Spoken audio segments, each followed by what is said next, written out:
Hi everybody, welcome to the current events for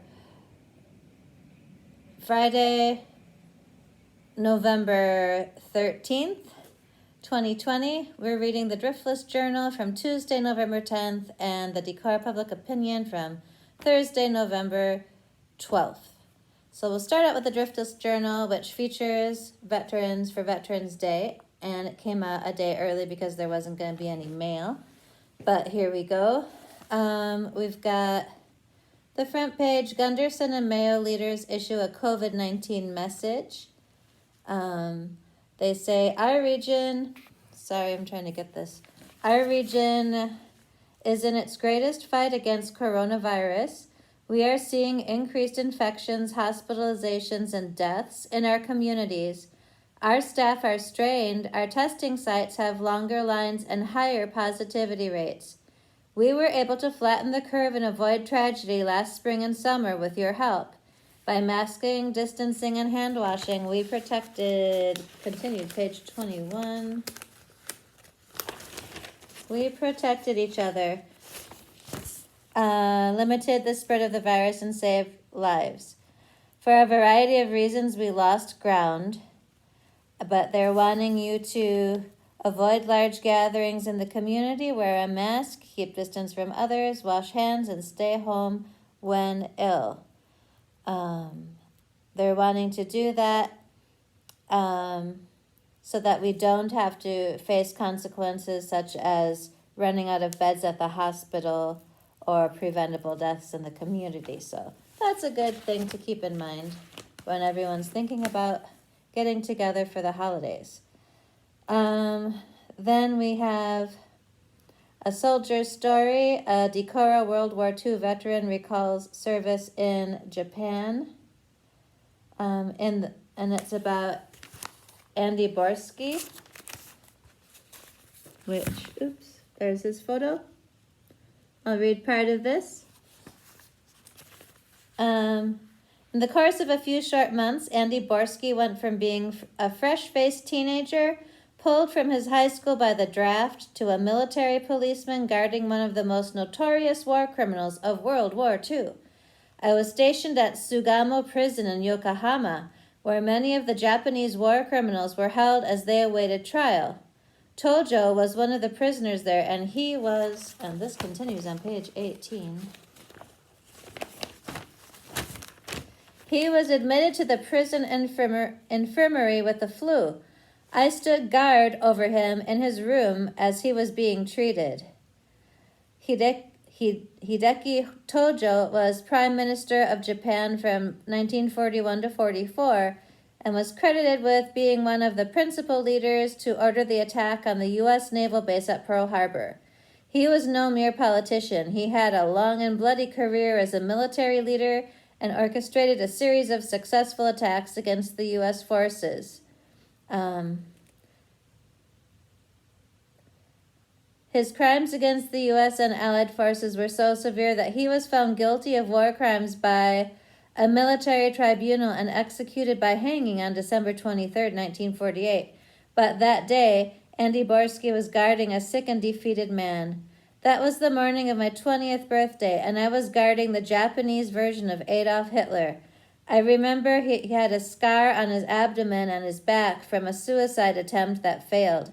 He never said a word to me or anyone that I can remember. Though a longtime resident of Decorah, Borsky was drafted at age 18 while still in school in Iron River, Michigan. I was actually in the last draft class of 1945. I was the only one I knew in my area to be drafted. I went to basic training at Camp Lee, Virginia, where I also received my MP training. When I was finally sent to Yokohama, Japan, it was the first time I had ever been on a ship. We sailed from San Francisco, and the trip took 31 days, and there were some pretty rough seas. Sometimes when I pulled watch on deck, we would tie ropes around our waist to keep from being swept overboard by the waves. There were other dangers. The Army was segregated at that time. Of 4,000 soldiers on board, 3,000 were black. One evening, one of the black soldiers was sitting in one of the lifeboats on the side of the ship. No one was allowed to go on the lifeboat, so when a white MP ordered the soldier to get off the boat, a riot broke out. It went on for hours and got bad enough that the captain broke out machine guns and threatened to start using them unless things settled down. I was not on duty that day, so I was in my quarters sleeping in my bunk, and I never knew of it. Wow.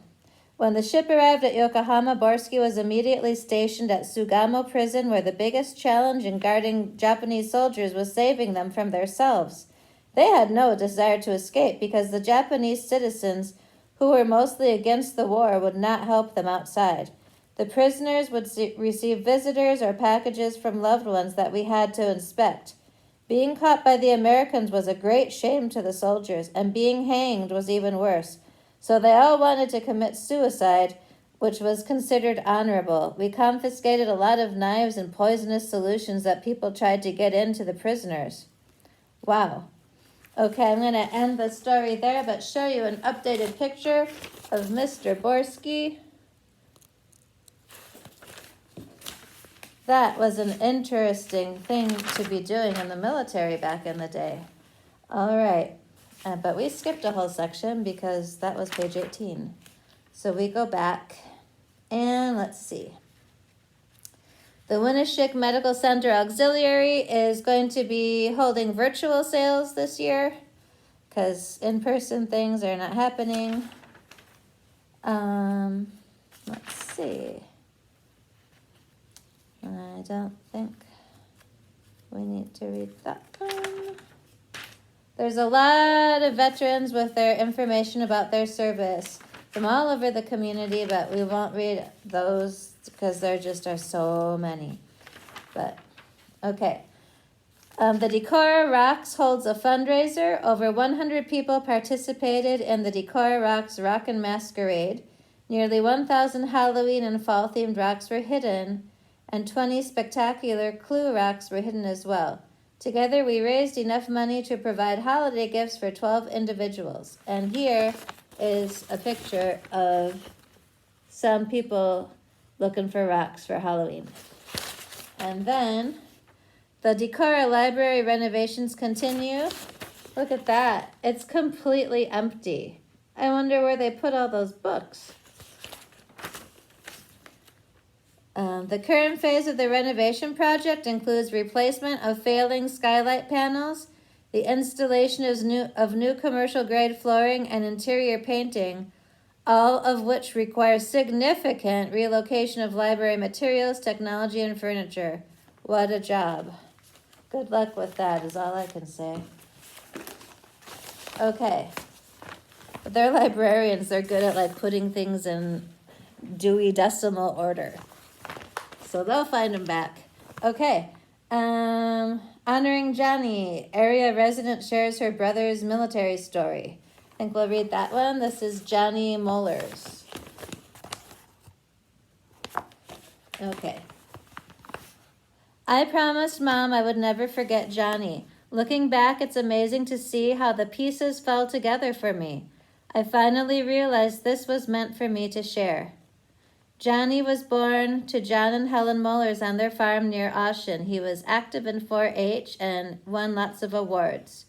While working on the Iowa State College switchboard, he was called away. He left a note to a friend. Larry, I had to leave. This caused his replacement some anxious moments until he found out that it was Johnny. His enlistment in the Army Reserves was August 21st, 1942, and he was ordered to active duty on May 31st, 1943. In 1944, he graduated from the Veterinary Tech School camp in Grant, Illinois. He graduated from the Technician School, Army Medical Center, Walter Reed Hospital in Washington, July 1st, 1944, which qualified him for service outside the U.S. His Army specialties were listed as veterinary technician, meat and dairy inspector, and rifleman. Interesting. John's college friend, Bill, was stationed on the island of New Caledonia where he tended the cavalry horses. The following is from Bill. Another vet tech joined me, Johnny Mollers, also of Iowa State University and Farmhouse Fraternity. We played a lot of chess. He was called for assignment also. I got a letter from him telling that his troop ship had been sunk. He lost all his belongings and was in the infantry.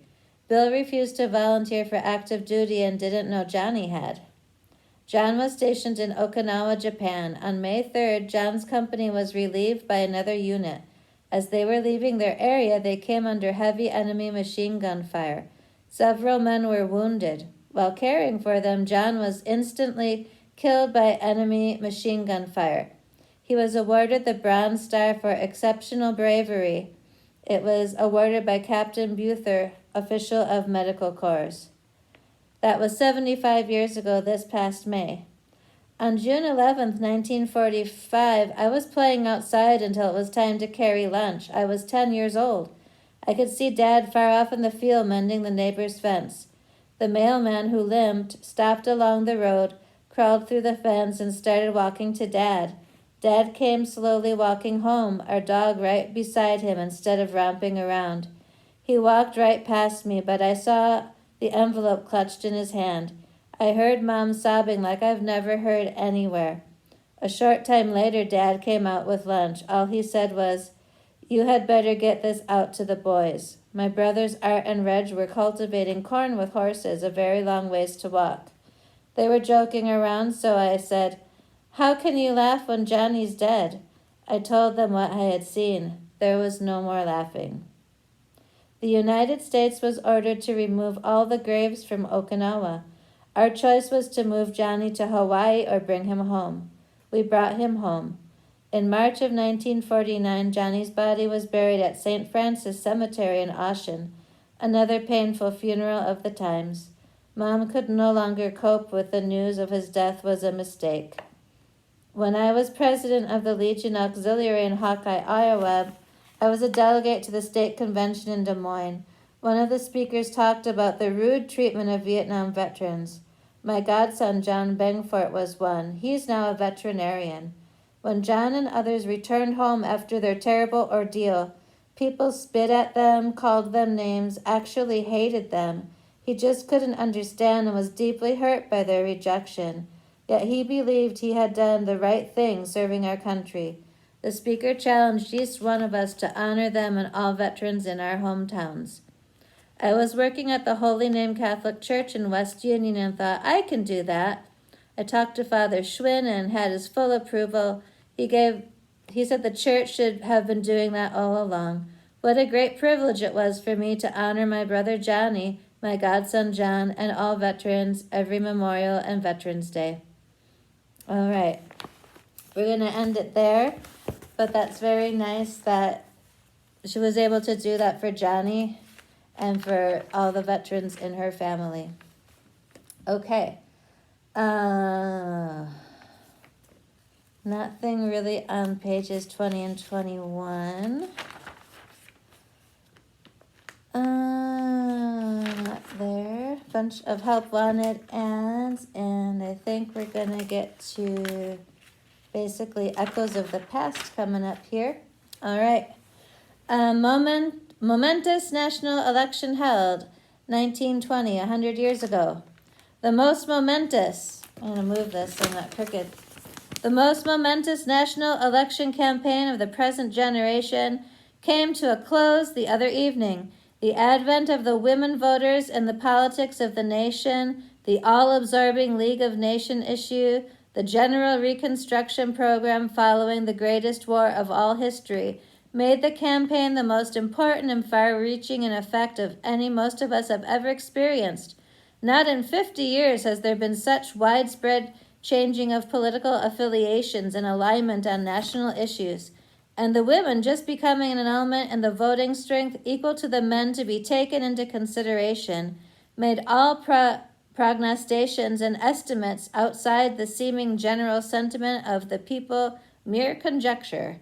Election day through Iowa was cold and stormy, the very heavy rains of Sunday and Monday making travel very difficult, and as a consequence, the rural vote was much smaller than it would have been with good weather and good roads.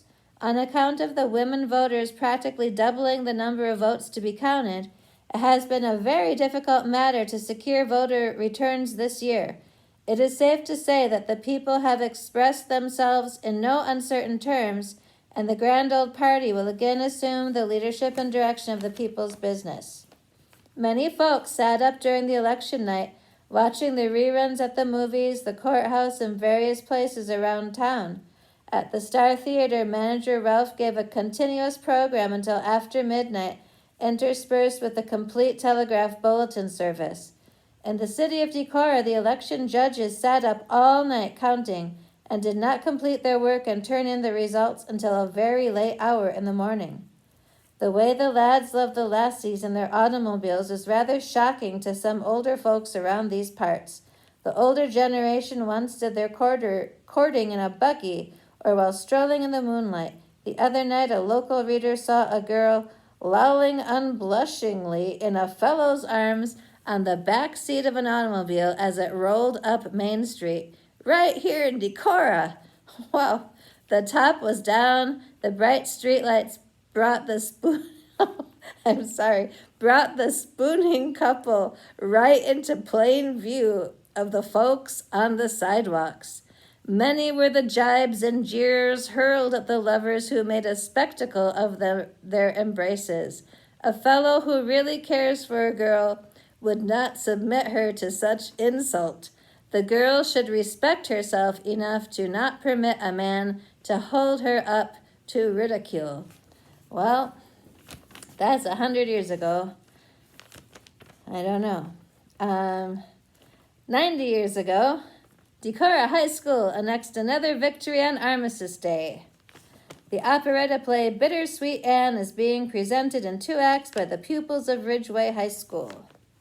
While in pursuit of their fossil hunting hobby last week, 2 Luther College seniors discovered a skeleton of a full-grown Indian near Spring Grove. The students making the discovery were Kenneth Holland of Spring Grove and Harry Knutson of Fertile, Minnesota. The skeleton was found in a sitting position, a perfectly shaped flint arrowhead lodged just above the 4th vertebra and a stone tomahawk buried in the base of the skull. What a way to go and be found years later. All right. Okay. A chicken pie supper is being given by the Hesper Friends Missionary Society at the Bielski residence. Tickets are 25 cents. That's a deal for 1930. A gala Christmas time is promised in Decorah as the Decorah Chamber of Commerce has voted in favor of decorating the streets with balsam and electrical lights. All right. Assistant Postmaster Edward Powers is back on the job and carries his right arm in a bandage. Several weeks ago, his arm was broken while he was cranking a car. The accident was painful and kept Mr. Powers from his postal duties for some time. That sounds awful. Let's see. For rent, a modern room on Mill Street. Also, some fine canary birds. What? Okay, sometimes you just don't know. A fatal shooting was reported at Freeport the other Sunday morning in the hog pen at the Walter Gross farm. What? After a fine 270-pound porker was sorted out, he was shot with a 12-gauge shotgun shell. Walter didn't know anything about shooting until he was informed by the neighbor. His informant was returning from Decorah and witnessed the midnight visitors loading said hog into a Ford truck. Sheriff Christian is on the case. The hog's assailants have been found and are spending a short vacation in the local jail. Well, I'm glad it was a hog and not a person, but still not good. Okay, that's going to be it for the Driftless Journal, which was pretty good. We're going to go on to the Decorah Public Opinion. It's not quite as thick. All right. The board considers remote learning options during weather-related closings. Snow days may look a bit different in Decorah for students and staff this winter. At the meeting Monday night, Decorah Community School Board of Directors discussed the possibility of moving to remote learning on full snow days this winter. Wow, they're taking that away from kids too. I guess they need to get their days in, but gee, they don't get to go out and shovel and then like spend the day playing outside in the snow. I don't know. No fun to be a kid anymore. Okay, the Decorah High School Variety Show goes virtual. Nostalgic for last summer's canceled Nordic Fest? Then tune in to the 2020 Decorah High School Variety Show. Escape to Nordic Fest tells the story of a family traveling to Decorah's Nordic Fest during the COVID-19 pandemic. All right, here we go. Escape to Nordic Fest. That sounds like it would be fun. A lot more stuff on COVID-19 and how we're all supposed to wear a mask, blah, blah, blah.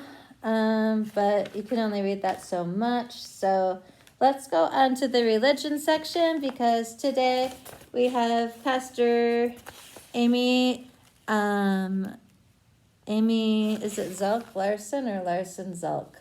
Zalk Larson from Good Shepherd Church, and she has written, Respect, Take Another Look.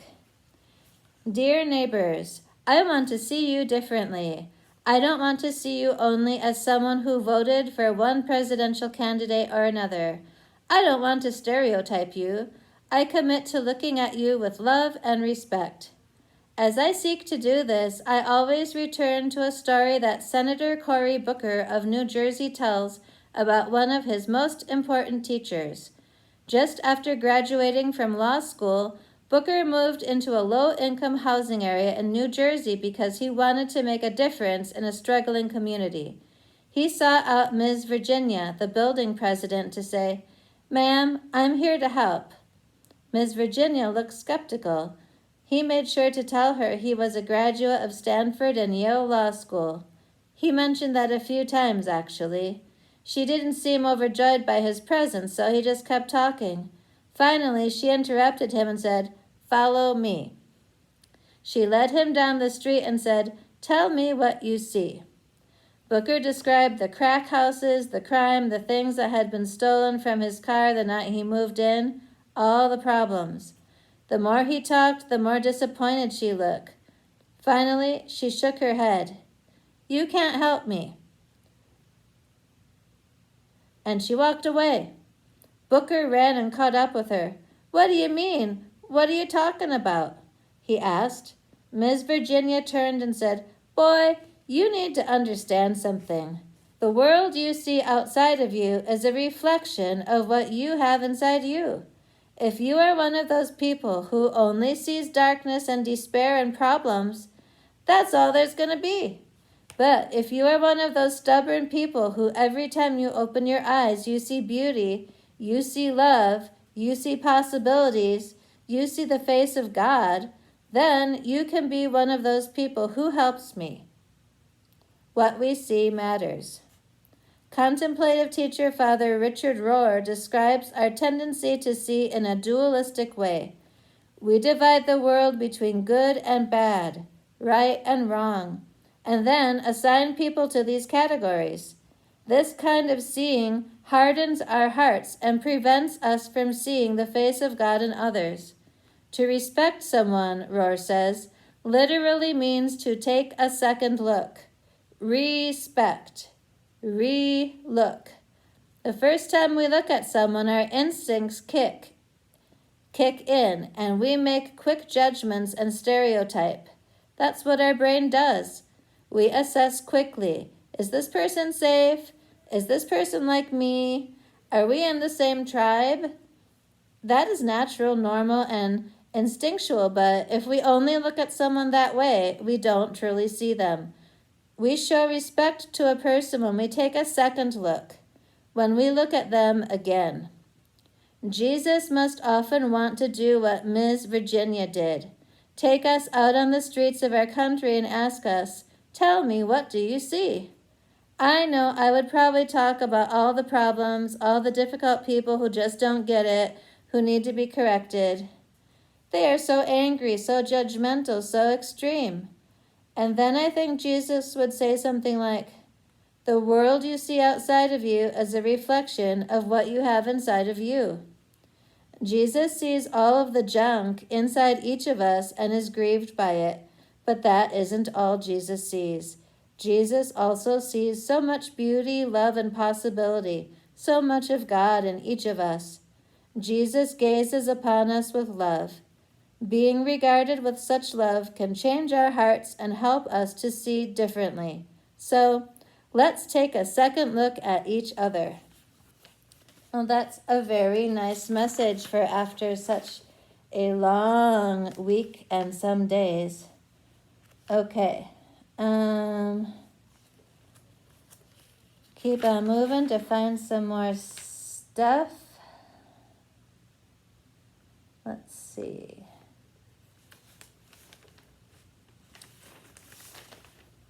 Click it or ticket message. What's that? The Decorah Police Department issued an announcement regarding the click it or ticket enforcement November 16th to 29th. Thanksgiving is a time of year we're excited to travel to be with family and friends. Travel may look a little different this year, but remembering to use your seatbelt shouldn't. If you are traveling down the block or across the country, make sure you buckle up every time. Click it or ticket isn't about citations, it's about saving lives. All right, we'll do it. Let's see. Luther Emirati gift Ruby's Restaurant and Catering. A group of local individuals recently found a way to honor Joanne Olson as she shifts her career in the restaurant business. Jo, as she's known to her patrons at Ruby's Restaurant, is entering semi-retirement. She will be ending in-person dining and providing weekend-only takeout. Jo has owned the restaurant with her late husband Harry, whose son Scott is head cook. One particular group of customers will miss her and the Ruby's dining experience they have come to know and love. Every Thursday morning for 30 years, a season round until spring, a group of retired faculty members from Luther has gathered for breakfast and conversation. Professor Emeritus of Religion Will Bungie guesses that it will be the late John Bale who began the tradition, at first mostly men. The participants varied as new people hit retirement age. In recent years, the number of women has increased slightly, all ranging in age from 65 to 95. So they have decided to, let's see. They have decided to write her a letter with a short poem called Ode to Jo. We gathered each Thursday at Ruby's, all old retirees, rarely any newbies. We all loved Jo and would want no other, because for all of us she was what we needed, a no-nonsense mother. Sorry about that. A Decorah establishment for over 50 years, Ruby's has served a wide menu, tailoring some dishes to this Nordic tourist town, every day offering lutefisk, glefsa, and sweet soup, along with so many American staples. Well, I guess they'll still be doing carry-out from 8 to 10 on Saturdays and Sundays. So that's a picture of Ruby. All right. Continuing on. Online access to area history is available through archives. A lot of obituaries, but not for any residents, which is good. Let's see. 6 Carolyn brothers. Oh, I'm sorry. This is Echoes of the Past. 1940, 80 years ago. The 6 Carolyn brothers are all within the draft age limits, and they agree that conscription is both wise and necessary. Wow. That's a lot.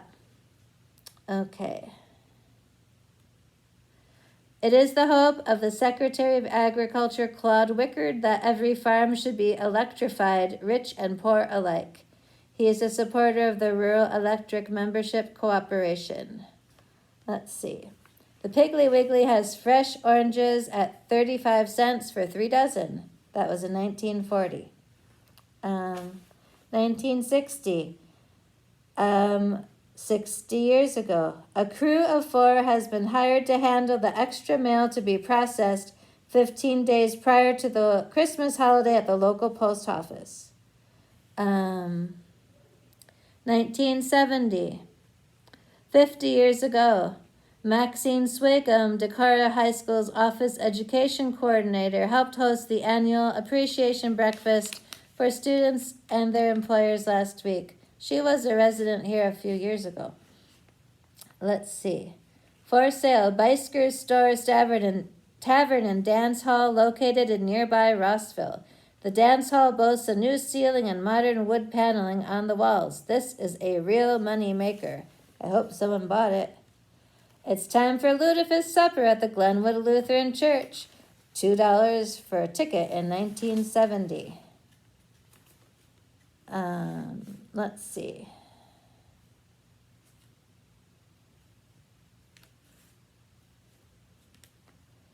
We go on to 1990. 30 years ago, Hometown Taxi bus service began operation, Decorah, November 1st. And the charge was 75 cents a ride. Okay. 2000. 20 years ago. Hats off to the Decorah High School Marching Band. The musicians earned a Division I top rating in Class 3 at the State Marching Band Contest. Way to go. Let's see.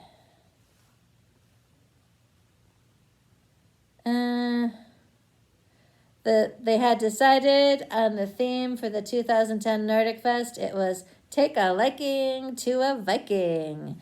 That's a pretty decent one. But I don't know how you make a float with that. On that note, we're going to end current events for the day. I will see you around and have a great rest of your morning. We'll have current events next Friday. Thank you.